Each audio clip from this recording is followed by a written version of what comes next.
Hello दोस्तों, स्वागत है आप सबका हमारे YouTube चैनल पर जिसका नाम है किंग ऑफ जावास्क्रिप्ट। और आज हम बनाने वाले हैं कस्टम तरीके से कर्सर। तो आज हम जो है ये जो कर्सर आप देख सकते हैं कि एक पॉइंटर, गन पॉइंटर को बनाया है मैंने कर्सर के रूप में। तो आप किस तरीके से कस्टम खुद का कस्टम कर्सर सेट कर सकते हैं, जैसे कि मैंने सेट किया है। और ये कर्सर देखिए काम भी कर रहा है, ऐसा नहीं कि ये काम नहीं कर रहा, बिल्कुल ये अच्छे सही तरीके से काम कर रहा है।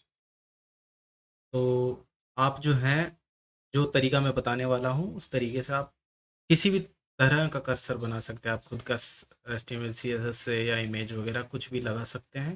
तो जावास्क्रिप्ट में ये कर्सर बनाने के लिए सिर्फ 4 लाइन का कोड है, लेकिन समझाने के लिए थोड़ा सा समय लगता है। कि तो चलते हैं हम हमारे कोडिंग एडिटर पर। चलिए शुरू करते हैं। तो यहाँ पे हम क्या करते हैं कि डिव लेते हैं और उसकी आईडी लेते हैं कर्सर। ठीक है। और हम क्या करते हैं कि तो इसमें जो हमने ये कर्सर पॉइंटर लिया है ना, वो एक इमेज ली है। तो मैं यहाँ पे भी एक इमेज लेता हूँ। या तो आप CSS देखकर उसके बैकग्राउंड में हम इमेज दे सकते हैं, या फिर यहीं पे इमेज टैग लगाकर हम इमेज लगा सकते हैं। तो मैं यहीं पे इमेज सेट कर देता हूँ। इमेज जो है वो एसेट्स फोल्डर के अंदर, इमेज के अंदर ये रही हमारी इमेज जो कि मैंने सेट कर दी है। और इसका रिजल्ट देखते हैं। तो रिजल्ट ये है कि अभी सिर्फ इमेज हमारी शो हुई है। तो पहले लॉजिक को समझते हैं कि एक्चुअली में हम करने के वाले। तो देखिए, जो ये कर्सर है हमारा ओरिजिनल वाला, वो मूवमेंट करेगा और साथ ही ये जो इमेज है ना, इस कर्सर की जगह पे मूवमेंट करेगी और इस कर्सर को हम हाइड कर लेंगे। तो मूवमेंट कैसे करेगी? तो सबसे पहले हम पता लगाएंगे कि इस कर्सर की जो पोजीशन है ना, वो क्या है। तो जावास्क्रिप्ट से हम इसकी पोजीशन पता करेंगे ओरिजिनल कर्सर की। और फिर जो पोजीशन पता चलेगी, उस पोजीशन पर हम सेट कर देंगे इस इमेज को। और ये है ना, कैसे बनेगा? ये इवेंट पे बनेगा। कौन सा इवेंट? ये माउस को मूव करने वाले इवेंट पे। जैसे जैसे हम मूव करेंगे ना, वैसे वैसे इसकी पोजीशन जो है कर्सर की पता होती जाएगी। और उस पोजीशन पे ये इमेज सेट कर देंगे। तो ये काफ़ी स्पीड से होता रहेगा। वो तो यही लॉजिक हम यहाँ पे बनाने वाले हैं। तो सबसे पहले इसकी थोड़ी सी CSS कर लेते हैं। स्टाइल में देखिए हम क्या करते हैं यहाँ पे। कर्सर, इसकी हाइट दे लेता हूँ मैं 20 पिक्सल। विड्थ भी करता हूँ मैं 20 पिक्सल। और इसकी पोजीशन करता हूँ मैं एब्सोल्यूट। एब्सोल्यूट इसलिए क्योंकि ये जो कर्सर है ना, वो टेक्स्ट के ऊपर भी आता जाता रहेगा। इमेज के ऊपर, टेक्स्ट के ऊपर, सब के ऊपर आएगा, इसलिए एब्सोल्यूट करना पड़ेगा। और जेड इंडेक्स दे लेते हैं हम 5, या कुछ भी दे लेते हैं। या फिर छोड़ो इस चीज़ को, अभी वर्क करेगा एब्सोल्यूट में। और इसके अंदर की जो इमेज है ना, इसको हम करते हैं, इसकी हाइट हम करते हैं 100%। ताकि जितना इसका पेरेंट डिव है, उतनी ही इसकी साइज हो। हाइट और विड्थ दोनों करते हैं और रिजल्ट देखते हैं। ये इमेज हमारी सेट हुई है। अभी तक हमने जावास्क्रिप्ट का कोई भी कोड नहीं किया है। तो यहाँ से हम स्क्रिप्टिंग स्टार्ट करते हैं। हाँ, तो सबसे पहले हम क्या करते हैं कि हमें इवेंट बनाना है। तो इवेंट कहाँ बनेगा? पूरे डॉक्यूमेंट पे बनेगा। क्योंकि माउस जो घूमेगा ना, वो पूरे डॉक्यूमेंट पे घूमेगा। तो document dot add event listener. कौन सा इवेंट? माउस को मूव करने का, ये वाला। जब जब ये चलेगा तो एक फंक्शन चले। ठीक है। और फंक्शन चले तो क्या हो, तो हमें क्या मिलेगा? तो जब जब फंक्शन चलेगा ना, तो एक ऑब्जेक्ट यहाँ पे रन होता रहेगा। मैं ई नाम दे लेता हूँ उसको, पैरामीटर इसके अंदर आ जाएगा जो ऑब्जेक्ट होगा। और उस ऑब्जेक्ट में अपने को क्या क्या मिल रहा है, उसको मैं कंसोल में शो करवा देता हूँ। ताकि आपको भी पता रहे कि अपने को इसके अंदर, मतलब इस वाले ऑब्जेक्ट के अंदर क्या क्या है। और इससे हम क्या क्या, मतलब क्या क्या हेल्प मिलेगी अपने को, है ना, इस ऑब्जेक्ट से। तो हम यहाँ चलते हैं। जैसे हमारा ओपन ही था, ठीक है। इसकी कंसोल वाली विंडो ओपन करते हैं। ठीक है। तो देखिए, जैसे जैसे मूव कर रहा हूँ ना, ये देखिए कुछ मिल तो रहा है अपने को। अब क्या क्या मिल रहा है देखते हैं। अगर इसको मैं सही से ओपन करूँ ना, तो देखो बहुत सारी चीज़ें मिल रही है। क्लाइंट एक्स है, क्लाइंट वाई है, लेयर एक्स है, लेयर वाई है।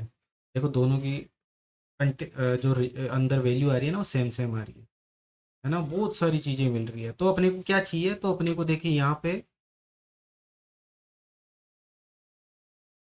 4 वेरिएबल मिलते हैं जो कि सेम रहते हैं, है ना। 4 प्रॉपर्टी है, कौन कौन सी, एक तो है क्लाइंट एक्स। देखिए फोर क्लाइंट एक्स है ना, 455 आ रही है। क्लाइंट सॉरी लेयर एक्स, इसमें भी देखो सेम वैल्यू 455। ठीक है। पेज एक्स है 455 आ रही है, और एक डायरेक्ट है एक्स 455। एक्स की वैल्यू और वाई की वैल्यू देखिए, है ना, सब में सेम आ रही है। तो आप चाहें तो चारों में से कोई भी यूज में ले सकते हैं। कैसे गेट करेंगे, हमें को यहाँ पे करना पड़ेगा ई डॉट पेज एक्स कर लेता हूँ मैं, और अगर मैं सेव करता हूँ ना, तो ये देखिए एक्स की वैल्यू मिलती जा रही है अपने को। जैसे जैसे मूव करेंगे ना, ऐसे ऐसे कम ज़्यादा होती जाएगी। तो आप चाहें तो यहाँ पे एक्स भी कर सकते हैं, तो भी एक सही से काम करेगा। और लेयर था ना, वो लेयर एक्स करके कुछ था, स्पेलिंग शायद पता नहीं, यही होगी। हाँ बिल्कुल, अभी भी काम कर रहा है। और आप चाहें तो एक और कुछ था, ऑफसेट एक्स, है ना। चलो छोड़ो, अपन क्या करते हैं, पेज एक्स से लेते हैं, ताकि आपको भी पता रहे कि पेज की हॉरिजॉन्टल वाली वैल्यू है, एक्स पोजीशन वाली वैल्यू है। तो इसको हम क्या करते हैं, इसको इसको रिमूव करके हम वेरिएबल में स्टोर करवाते हैं। एक्स नाम से वेरिएबल बना लेता हूँ, और इसको करता हूँ मैं ई डॉट पेज एक्स, और यहाँ करता हूँ वाई के लिए भी चाहिए ना वेरिएबल, तो वाई वेरिएबल बनाते हैं, ई डॉट पेज वाई करते हैं हम। तो एक्स और वाई की पोजीशन अपने को कर्सर की पता चल गई। अब सेट करनी है किसकी, आईडी मतलब इस वाले कर्सर पे सेट करना है ये वाली वैल्यूज। तो कैसे करेंगे, हम पहले उसको टारगेट करते हैं, बाहर से टारगेट कर लेता हूँ मैं, document dot gate element by ID cursor, और इसको एक वेरिएबल में स्टोर करवा देते हैं। ठीक है। और इस वाले कर्सर पे कैसे सेट करेंगे, हम स्टाइल दे लेते हैं, cursor dot style dot top position. Top देंगे क्योंकि अभी एब्सोल्यूट कर रखा है ना, तो हम दे सकते हैं टॉप और लेफ्ट वगैरह, है ना। तो जो टॉप वाली है वो उसको मैं करता हूँ वाई, क्योंकि ये टॉप और बॉटम वर्टिकल वाली में आती है ना वाई के अंदर, और हॉरिजॉन्टल जो होती है वो एक्स के अंदर आती है, तो वाई। अब वाई के अंदर सिर्फ नंबर है, पिक्सल थोड़ी है। तो कॉन्केट करते हैं, प्लस करके हम करते हैं पिक्सल। और एक्स पोजीशन के लिए cursor dot style dot left करते हैं, और यहाँ करते हैं एक्स डॉट सॉरी प्लस, और यहाँ पिक्सल कर देते हैं, सेव करते हैं। और जो रिजल्ट देखोगे आप, देखिए कर्सर हमारा, मतलब कर्सर के साथ साथ इमेज भी मूव कर रही है। ठीक है। अब ये इमेज मूव तो कर रही है, लेकिन ये कर्सर के बिल्कुल सेंटर में नहीं है, है ना। तो इसको सेंटर में लाते हैं। कैसे लाएंगे कि हाइट कितनी है कर्सर की, इमेज की 2020 है ना। तो इसको मैं, ये जो हमारी वाई की जो पोजीशन है कर्सर की, उसमें से हम इस 20 को माइनस करेंगे। एक्चुअली 20 को तो नहीं करना है, लेकिन मैं करके बताता हूँ कि 20 माइनस करने से क्या होगा। सेव करते हैं। तो इससे देखो, अभी तो टॉप लेफ्ट में आ रहा था, अब बॉटम लेफ्ट में आ रहा है। ऐसा इसलिए जा रहा है क्योंकि हमें उसको सेंटर में लाना है। सेंटर में मतलब आधा लेफ्ट से रहे आधा राइट से रहे, यानी आधा करना है ना। तो इस 20 को 10 करना पड़ेगा, आधा करना पड़ेगा। या फिर हम ऐसा कर सकते हैं, 20 डिवाइड बाई 2।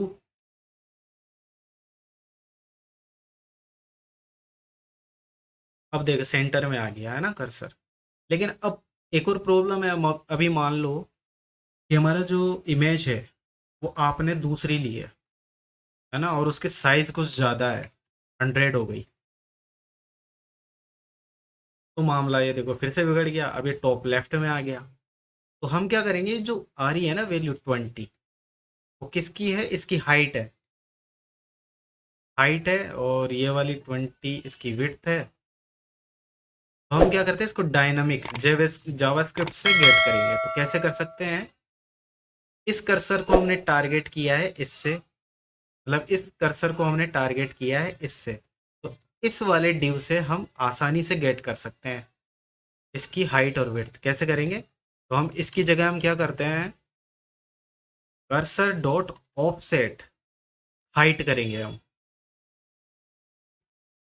ऑफसेट हाइट से क्या होगा, जो ये वाला डिव है ना उससे इसकी हाइट निकल जाएगी, और इसी तरीके से हम उसकी इस वाले कर्सर की ऑफसेट विड्थ हम लेंगे और सेव करते हैं।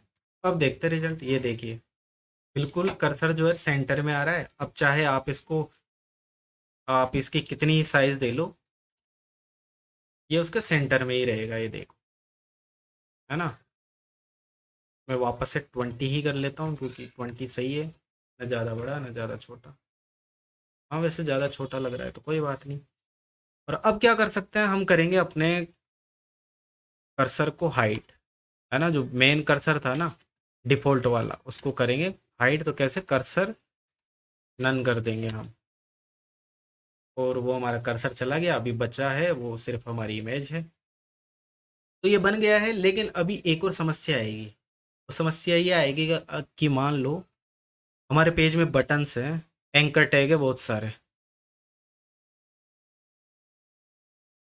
है ना। मैं इसको ऐसे बनाता हूँ,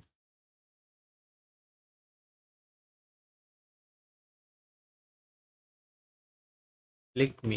तो मान लो बहुत सारे एंकर टैग है, मैं एक ही बना लेता हूँ, ठीक है। तो अभी उस पर क्लिक नहीं होगा। अभी मैं यहाँ पे जाके क्लिक मारूँ ना तो ये क्लिक काम नहीं करेगा। क्यों काम नहीं करेगा, क्योंकि जो हमारा डिफ़ॉल्ट कर्सर है ना वो क्लिक किस पे कर रहा है, इस इमेज पे कर रहा है जो कि हमने बनाई है, जो कस्टम कर्सर बनाया है ना। अभी मैं राइट क्लिक करूँ ना तो ये देखो इस पे राइट क्लिक हो रहा है, तो ये इमेज पे क्लिक कर रहा है। इमेज पे क्लिक करेगा तो इस बटन पे क्लिक नहीं कर पाएगा, क्योंकि बटन से पहले इमेज सामने आ गई उसके।